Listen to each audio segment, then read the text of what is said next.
নিজেকে কবরে রেখে চিন্তা করে দেখেন যে সময় থেমে থাকে কিনা, কেউ আপনার জন্য না খেয়ে মরে যায় কিনা। আপনার জন্য তারা কতদিন কাঁদবে? 3 দিন, 3 মাস, 3 বছর। কিন্তু একটা সময় হলে তারা কিন্তু আপনাকে ভুলে যাবে। তারা তাদের পরিস্থিতিতে চলবে, তারা তাদের গন্তব্যে চলবে, তারা আপনাকে মনে রাখবে না। ভাই, এই দুনিয়াতে থাকবো না তো, এই দুনিয়াতে থাকবো না। এই দুনিয়াতে কেউ কারো না। মা বাবা ততদিন ভালোবাসে যতদিন তার প্রয়োজন থাকে।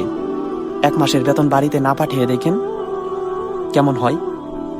আর বউ, সে তো আরেক কাহিনী।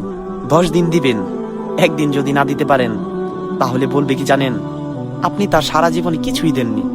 আর ছেলে মেয়ে সম্পত্তি যদি একটু কম রেখে যান তাহলে বলবে কি জানেন, যে আপনি তার জন্য কিছুই রেখে যাননি। আর আত্মীয় স্বজন, সে তো স্বার্থপর। যতদিন তার প্রয়োজন আছে ততদিন আত্মীয় স্বজন আছে, এর নামই আত্মীয় স্বজন।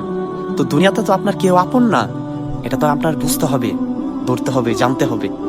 এটার নামই হচ্ছে দুনিয়া। দুনিয়ার মায়া ত্যাগ করুন। 2 দিনের জন্য 2000 বছরকে কবর দিন না। এটা উদাহরণমূলক।